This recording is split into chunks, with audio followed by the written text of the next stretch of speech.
lokohin ng asawa mo para pakinggan ng Diyos ang dasal mo. Lahat naman ng dasal, kung manggagaling sa isang taong nanloloko at walang ginawa kundi manloko ng kapwa, magsinungaling sa kapwa, naninira ng kapwa, hindi ito pakikinggan in any way ng Diyos.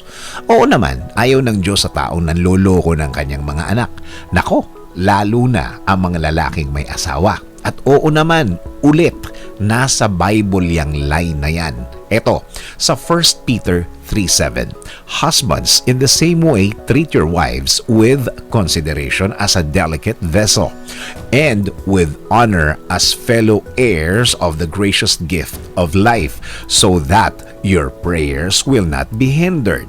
Sa Tagalog, kayo namang mga lalaki, unawain ninyo at pakitunguhang mabuti ang inyong asawa sapagkat sila'y mas mahina at sila'y kasama ninyong tatanggap ng buhay na kaloob ng Diyos. Gawin ninyo ito upang walang maging sagabal sa inyong mga panalangin. Siguro naman naniniwala ka na, totoo naman na ang bawat panloloko ay may katapat, may kaakibat na parusa. Walang proteksyon yan, walang blessings yan. Kung minu-minuto ay nasa kasalanan ka at niloloko mo ang asawa mo, mukhang malabo na pakinggan ng Diyos ang mga dasal mo. Lalo na sa panahon ngayon na kailangan mo ng lahat ng klase ng blessings. Sa labas pa lang ng bahay, kahit saan ka mapunta, kailangan mo ng proteksyon ng Diyos. Kailangan mo ng pag-iingat ng Diyos. Sa dinami-dami ng delikadong lugar dito sa Pilipinas, kailangan mo ang pag-iingat ng Diyos sa iyo. Plus, sa dami ng mga sakit na lumalabas ngayon, dapat protektado ka. Lahat ng uri ng proteksyon dapat ay nasa iyo.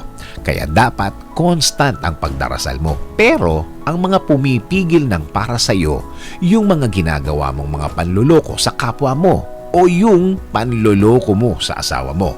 Plus, yung peace of mind na dapat nasa iyo para mas marami kang matrabaho o kaya mas marami kang maisip na ideas para sa negosyo o kaya sa mismong pinagtatrabahuhan mo. Hindi mo tuloy maibigay, hindi ka tuloy makapag-perform. Malaki talaga ang epekto kapag may peace of mind ka. Of course, wala ka naman talagang peace of mind kapag may niloloko kang tao. Lalo na nga at asawa mo pa ang niloloko mo. Kung inaakala natin na walang balik ito, mukhang sa verse na binasa ko, parang ang instant ang effect nito. Parang now na. The best thing to do, stop na din. Now na din.